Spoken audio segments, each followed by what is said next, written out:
thought that Lemuria's decline initially started with cosmic shifts. So there was planetary changes, natural disasters, and also internal and external conflicts, such as the Great War with Atlantis. So as their civilization crumbled, the Lemurian elders started taking action. So like I said, they had the foresight to see what was coming, and they decided they were going to scale back the human abilities. That must have been quite a feat. So they wanted to ensure that future progress would be more gradual and sustainable, so it didn't fall into the wrong hands.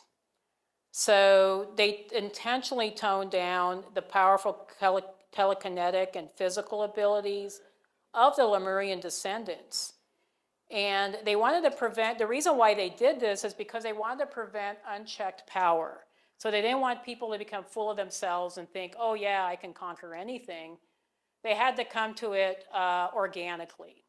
And that's what we're all doing today. A lot of us are starting to embody these gifts, but we're going through it organically and energetically rather than, oh, I just got all these powers. So they were trying to reset the course of human evolution. So shifting the focus from individual supernatural powers to collective societal growth. So these were beings that had the foresight to say, you know what? Earth is going to go into a descending, is going to fall in dimension. And we don't want people to just have this power willy-nilly. They're going to have to earn it, through their own expansion of consciousness. So it ultimately set humanity on a more balanced and sustainable path for both spiritual and technological progress. Which honestly, I think they did the right thing, even though it's hard, because we all want to be superheroes and be able to fly through the air and swim in the ocean like a fish, but I think they were being smart. So what happened to the Lemurians after the fall of Lemuria? So some of them survived. Quite a few passed away and died, kind of like the Lyran Wars, but quite a few of them survived. So some of them migrated underground. So we're going to talk about Mount Shasta and some of the inner earth civilizations. So they were trying to create hidden civilizations. Others became the stone people. So they were holding their wisdom within the earth itself.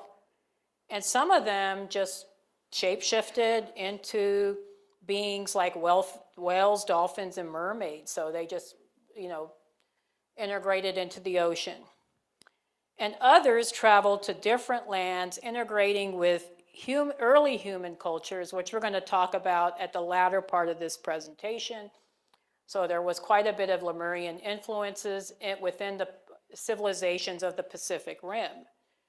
So their knowledge never truly disappeared. So even though it seemed like, okay, their civilization got wiped out, what happened to them? They disappeared. It still continues to influence human consciousness and spiritual evolution. So let's talk about Lemuria versus Atlantis. This is our Sunday night football referral here. So they're often compared with each other, but they were vastly different civilizations and had vastly different philosophies. So Lemuria was very heart-centered. It focused on unity, intuition, and harmony with nature. And it was very divine feminine. So it was created to be a divine feminine civilization. Atlantis, on the other hand, prioritized intellect, technology, and the mastery of natural forces. So very divine masculine. So while the Lemurians coexisted with nature, the Atlanteans sought to control it. So Lemurians saw all beings as equal, and Atlantis had a hierarchy based on power and knowledge, much like the United States and other first world countries today. So they do call the United States the New Atlantis, which I do see the correlation. Yeah, I think a lot of us are maybe some of us here are working through some Atlantean karma, who knows? So in many ways, their contrast mirrors the spiritual and material struggles we still see in the world today. So here we are, a lot of us are Lemurian souls. We want to bring back, the beauty of the Lemurian heaven on earth reality. But we're struggling against the dark cabal and the Illuminati and those that want to stay in power. And like I said, we can go into hours about that conversation, but I know I'm limited on time. Okay, what happened with the war? So the fall of Lemuria and the war with Atlantis. So as you saw in the previous slides, Lemuria flourished as a spiritually advanced civilization for thousands and thousands of years. But Atlantis and Lemuria took very different paths. So the division eventually led to a great war around 31,000 BC.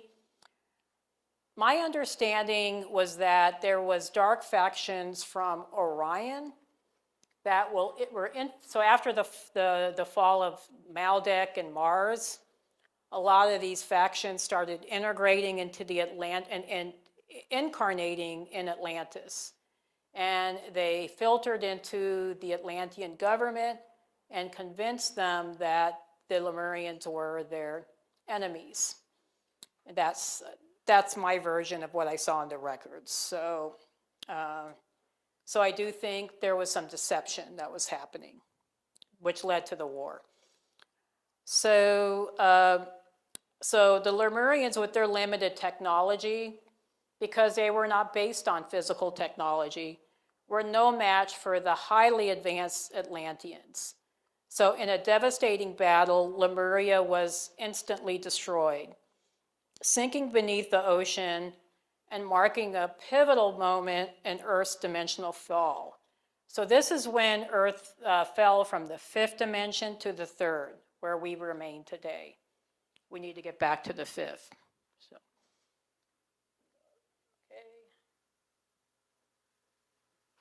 what happened to Lemuria? Many believe that the remnants of Lemuria, so are maybe still in the ocean, the Pacific Ocean. It's concealed from modern eyes. And it's not just the physical traces, it's the energetic imprint of this lost civilization. So it's like when a lot of us visit certain parts of the Pacific Rim, like I did in Hawaii.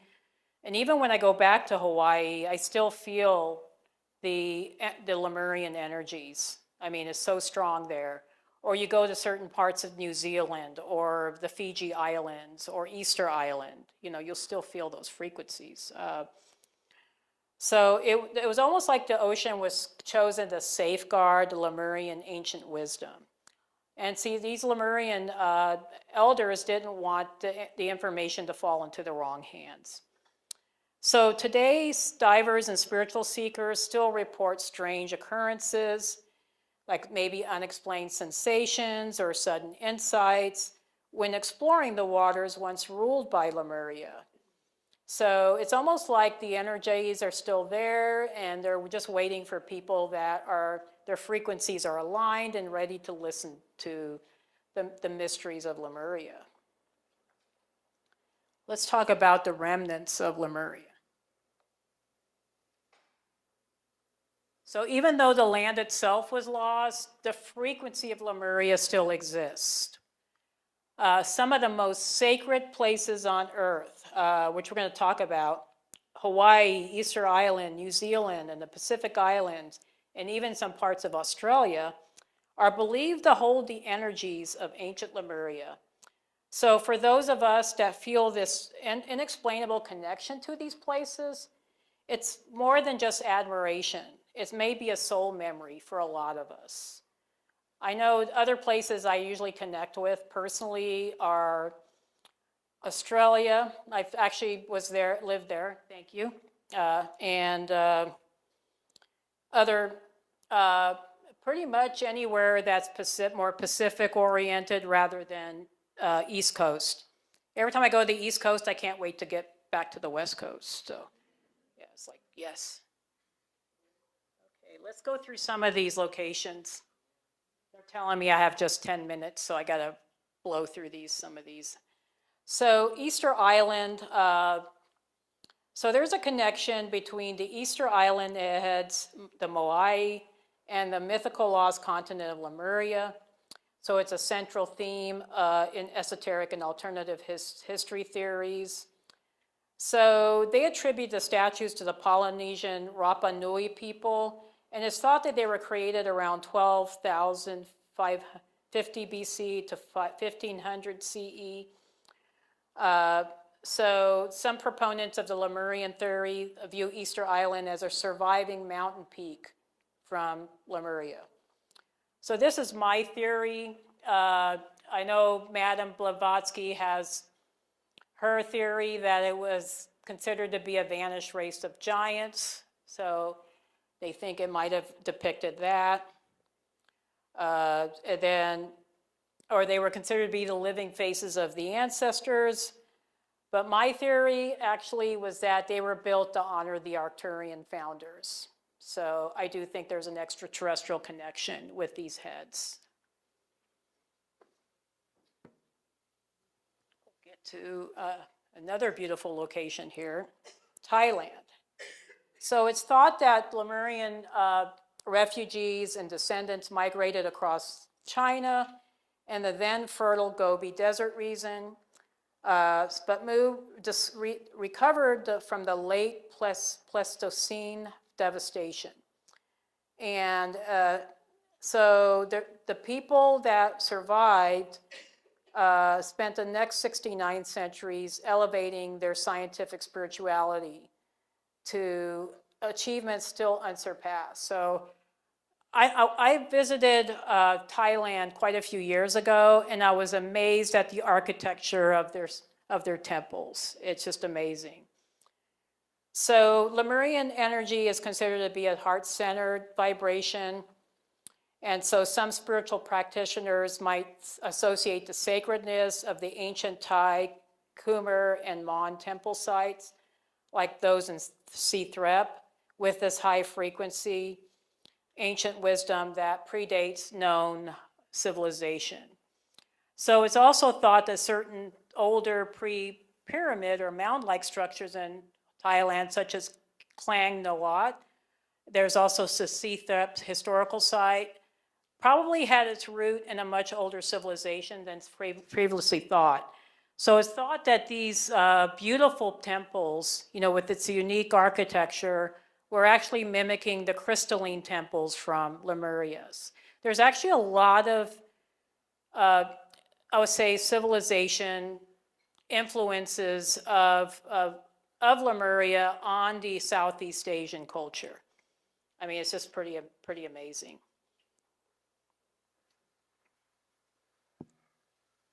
Okay, another location in the planet that has Lemurian influences is the Australian Aborigines. So it did leave a mark in Australia and New Zealand. So they talk about Mumu Na. This is the flaming rainbow servant that fell from heaven to cause a world flood.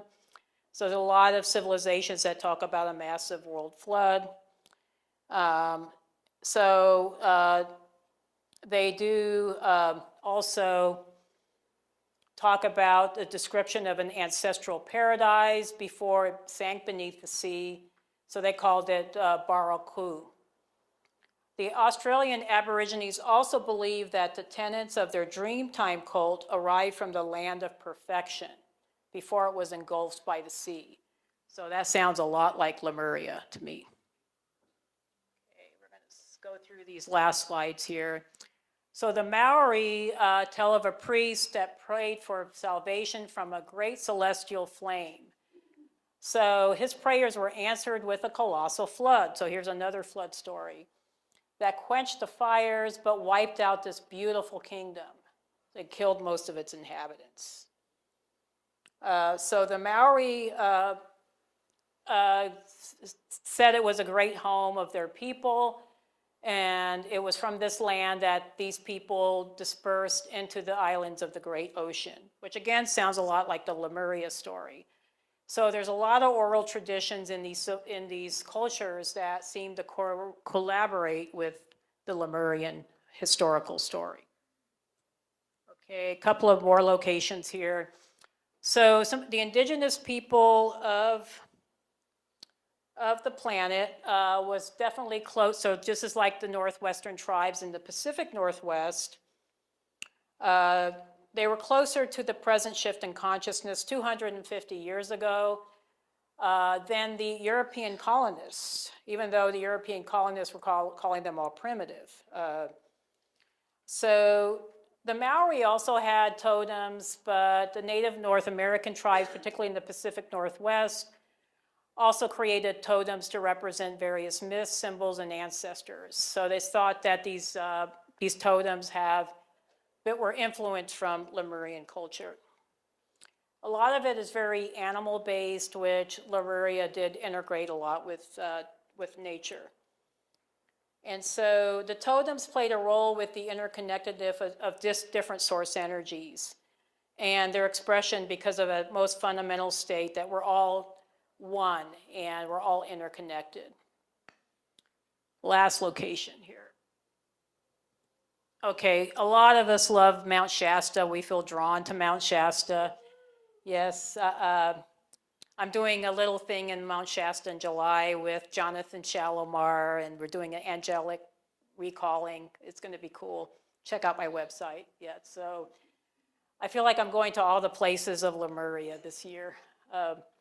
So according to myth, the advanced beings or the survivors of Lemuria established a subterranean city called Telos and scaled the mountain to escape catastrophe. So they're described as 7 feet tall, which the Lemurians were tall, white-robed beings who communicate via crystals. So there is this Telos, this 5-level city of light located in the mountain, believed to be the home of Lemuria. And then there were certain sightings that people have seen, particularly in Pluto's cave. And then the mountain is also considered to be a huge energy vortex. So it usually attracts those of us that really have that Lemurian connection. Okay, I'm going to blow through some of these slides here because we have very little time left. So Lemurian wisdom still exists embedded in Earth's energy grid, and for those of us who remember it, a lot of us feel this deep connection to Lemuria. So if you ever felt a pull to the ocean, to sacred crystals, or places like Hawaii and New Zealand, you probably most likely carry these Lemurian energies within you. And a lot of people today, including spiritual teachers and light workers, feel this connection. And we're going to talk about some of the practices that so there's a Lemurian impact on contemporary spiritual practices such as holistic healing. So this is the interconnectedness of mind, body, and spirit, environmental awareness. So this growing movement towards reverence for the environment and sustainability. This is mimicking the Lemurian interest in living in harmony with the earth and also spiritual awakening. So a lot of us are experiencing profound spiritual awakenings and speaking deeper truth and mirroring this Lemurian quest for enlightenment and unity consciousness. So in conclusion, this is the last slide here. The myth of Lemuria and advanced civilization continues to inspire and guide all of us on a spiritual path. So their gifts to humanity serve as a reminder of our potential to live in harmony and unity. So whether you see it as a historical reality or a symbolic representation, the legacy of the Lemurians call us to awaken our highest selves and contribute to the healing and evolution of our world. So it's not just about the past, it's about our future. And that's why I'm so passionate about this topic, because this is exactly what we want to create for our future here on Earth. So as we're shifting into the higher frequencies, the Lemurian way of living in harmony in nature and spirit is returning. So perhaps in remembering Lemuria, we are truly remembering who we truly are as a species.